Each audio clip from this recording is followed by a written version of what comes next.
Here we go. Get your pen and paper out. It's time to meet some more of our main cast.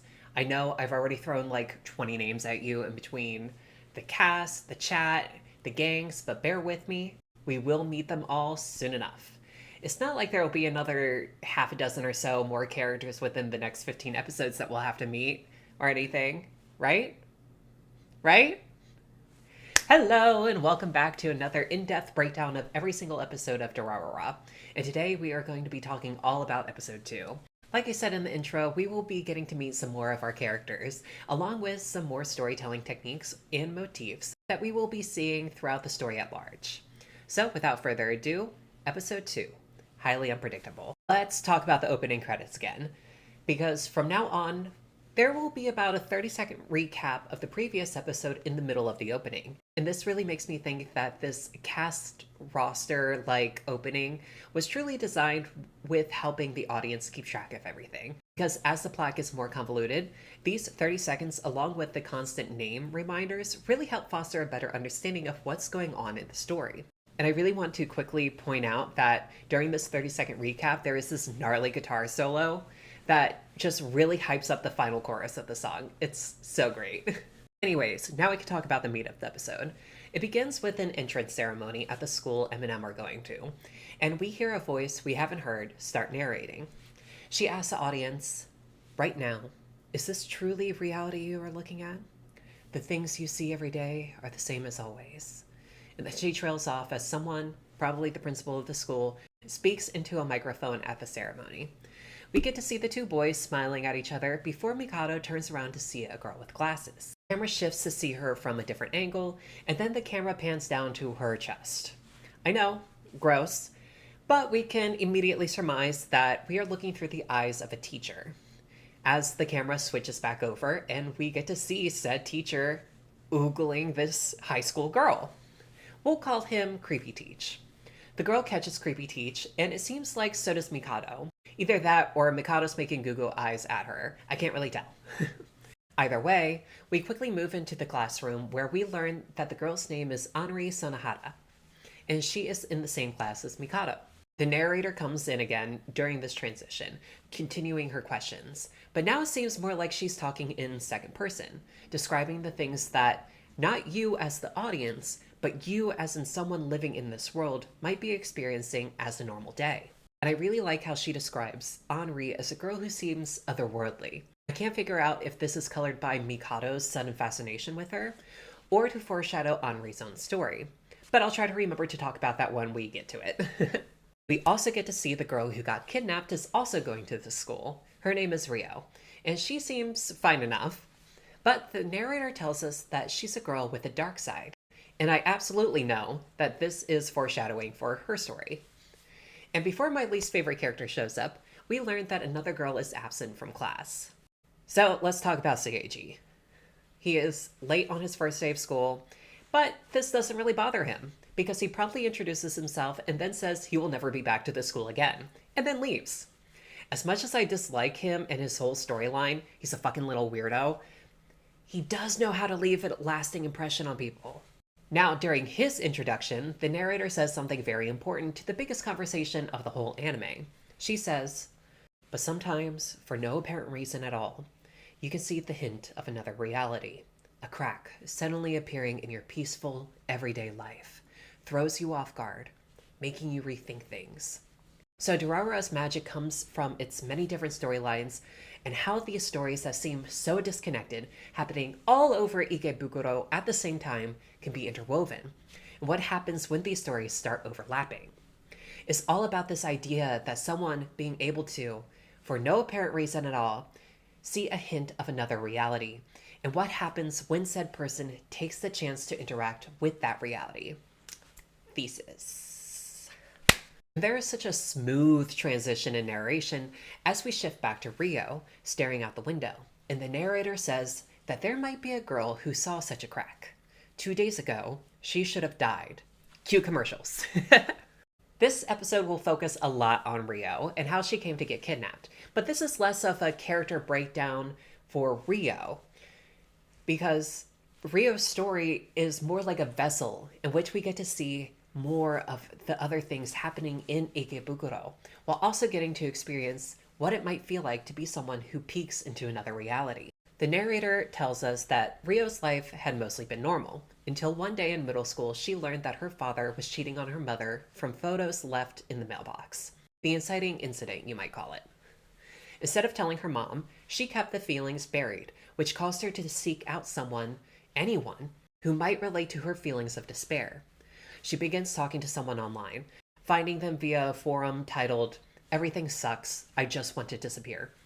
A bit melodramatic, but if you remember anything from your own middle school life, you can probably remember feeling that at some point or another.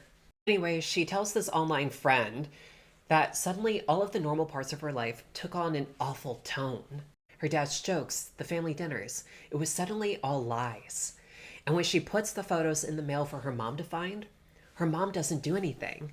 And now her mom's jokes, her laughs at family dinners, were all lies too. Rio fell hard into depression, thinking of self deletion very often, and her online friend encouraged this behavior. He tells her his own life story, which was similar to Rio's: a cheating father, a mother who brushed it off. But he says Rio's hidden feelings out loud and amplifies them, saying he was angry at his mom for being passive, for doing it for the sake of reputation, for not mentioning her feelings. We can tell from Rio's reaction that these are her exact thoughts about her parents. She gets angry for her friend, says that his mom doesn't really care about him. Now she's saying her feelings out loud. And then he asks her if she wants to disappear with him. And that's how she gets herself to Ikebukuro. And we go back to meeting her again in the first episode, but we see her from a new perspective. And we see that the guy in black who was smiling after she got kidnapped is watching her from a distance. We get to learn a little bit about what she was feeling when she was kidnapped. The wave of different emotions before despair washes over her and she submits to her fate. Then we see the bike rider standing in a garage talking to someone in a lab coat. And have I said yet how amazing the soundtrack is? Every background song is a bop, and it gives the city so much life. It feels like watching a classic noir movie or some detective show from the 80s. It's also good, and I have a link in the description to the anime's OST someone has posted here if you want to check it out. As the rider goes to save Rio, we get to see what happened before Shizuo sent the vending machine into the air. A guy was pissing him off. That's about always the reason why Shizuo sends something soaring into the air, whether it's a sign, a person, a vending machine, a bike, a car. He sends a lot of things flying that should not be flying. Back to the rider, we see them kick the asses of the creeps in the van again. And I love that this is just an edit of the rider beating each creep, including the fake out bisecting with the scythe. It's very funny. And now we get to see the rider save Rio, quickly untying her and asking her if she's okay. How does a headless person speak, you might be asking? And the answer is through my favorite quirk in this anime: text messages in a notes app. It's so cool, and I love a silent protagonist who still has a voice. Anyways, the rider takes Rio to a different building. During the ride, the narrator explains Rio's thoughts at the moment. They weirdly mirror Mikado's contemplations when meeting Kyohei and the gang. What kinds of experiences has this person had? How did they see the world? And how did they see Rio? We don't get answers to these questions yet, but we will. Maybe. I don't know. Rio's kind of a wallflower after this episode. Anyways, the writer tells her that someone is waiting for her on the roof. And you guessed it, it was the guy in black who watched her get kidnapped. He's also Rio's internet friend, the one who had really been messaging her this whole time. She asks if he was the one who saved her, or rather asks the writer to save her, which is kind of weird for her to assume that right off the jump, but she was just knocked out on chloroform and was riding on the back of a bike that's actually a ghost horse. If I can excuse those oddities, I should probably also excuse this one as well. Anyways, he says that he was, and he asks her if she was scared. And this is where we get the true character study moment. And it's not on Rio, but of the guy in black. Rio asks him how he knew she was kidnapped, and he replies that he was the one who asked the kidnappers to grab her in the first place. And Rio realizes that she's in danger, again, and backs up. But she doesn't run. She asks him why. And instead of truly answering that question, He begins to explain her feelings, as if he's a mind reader, saying she was angry at herself for being scared, despite the fact that she decided to delete herself. He explains her ultimate decision to submit to her fate despite that fear. And now that she's been saved, she feels relief and has expressed gratitude for being saved. And the guy in black says he wanted to see that expression on her face. Not from being kidnapped or the conflicting feelings of shame and relief, but of her shock at someone seeing right through her. I don't kink shame, but that's a little weird, my friend. This guy is so bizarre. It's so interesting. Again, Rio asks him why. He explains that he loves humans. To me, humans are the most interesting creatures there are. He says this like he's a robot or an alien, though he must think himself a god knowing him. And that's not a spoiler. He displays that level of arrogance in this scene when he says, "Oh, when I say I love humans, it means in general, not you in particular." Dude, he's such a weirdo. Anyways, she realizes that he's been lying to her this whole time, and then he takes her to the edge of the roof. He explains that a lot of people had made the leap off that roof, and we see what appears to be a blood splatter on the alley below. He even points it out to her. Then he starts to berate her, saying she's not special, everyone carries guilt in their heart, that she herself carries a secret or two, so she is no different than any other liar out there. She's no different than her parents, so why can she judge her parents? But then he goes in for a biter, using personal things that she's told him and throwing the affair in her face. She goes to slap him, and she slips. Don't worry, he stops her fall, but he doesn't pull her up right away. First, he waxes poetic about the people had fallen before, calling them stains and equal in God's eyes. Again, I really think he sees himself as God. Does he actually call himself that in the anime? I forget. Someone let me know in the comments, please. He asks her if she wants him to let her go. And we see Rio is scared, and she pulls herself up. He seems like he's about to actually be a human being, saying he's happy. But then he starts monologuing again as he literally pieces out, saying how it was fun to watch her ugly feelings swing back and forth. And then he contradicts himself and says he doesn't actually care about her feelings in all of this, but rather how she reacts when she's bothered. And that she's exactly as expected, boring. And that she never really wanted to die in the first place. And then he's gone, and she's still on the edge of the roof. We could tell that he fully expected her to jump out of spite, as he found a way back on the roof to watch what she did next. And no worries, y'all. The writer is still there and manipulates the shadows in the alley to save Rio as she jumps. And again, Rio asks why. Very inquisitive girl she is. It wasn't because the guy in black told them to save her. Rio and the audience know that. The writer simply replies, "The world isn't as bad as you think." Which is true. If you relate to Rio's feelings at all, please seek someone you can talk to. A professional if you can afford one. Just saying depression is real, but if you survive long enough, you will make it through anything. Back to the story. The narrator explains that Rio thinks about everything else the guy in black has said, on how her parents were people. They were human like her, and they could have parts of their lives she didn't need to know about. This crack into another world, this new perspective, having survived this experience, has allowed her to look at things in a whole new way. She's not healed. She doesn't forgive her parents yet, but that yet is the important thing.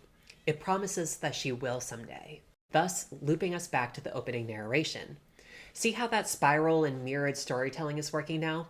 Don't worry, it'll click. And as if to show that we are closing the book on Rio's story, we get to see Eminem again, for the first time since the first 2 minutes of this episode. But before we get into these final scenes, the narrator leaves us with one final contemplation from Rio, the camera getting close to Mikado and Masaomi. She suspects that these two boys were just like everyone else. They had secrets they could never express to anyone. Hello, foreshadowing, my dear friend. And then we see Eminem witness Henri confronting CAG about the girl who missed class. Though, we will get into that whole mess a little bit later. Masaomi asks if she's alright, and she runs away. And to leave us with a nice facepalm and laugh, Masaomi jokes that he's such a lady killer, and that she was fully in love with him. Thank you for the comedy relief, my friend, after such a heavy episode. But we circle back into the deeper reflections when we transition into the final scene. The narrator saying that Rio hoped that someday she can tell someone else that the world wasn't so bad. And then we see the biker meeting or being confronted by the guy in black, who reveals himself to be none other than Izaya, the very dangerous person Masumi warned Mikado about. And yeah, his warning seems very warranted after what we just saw him capable of doing on a lark. It was a lark. That's it, nothing else. This guy is nuts. But that's it for this episode. Are you excited as I am to finally get this mysterious black bike rider? I know we all know it's Zelty, the main character of this anime, but I like breaking down the anime as it unfolds, thus why I keep calling her by her urban legend moniker. Anyways, let me know what you guys think in the comments, and I'll finish this story later.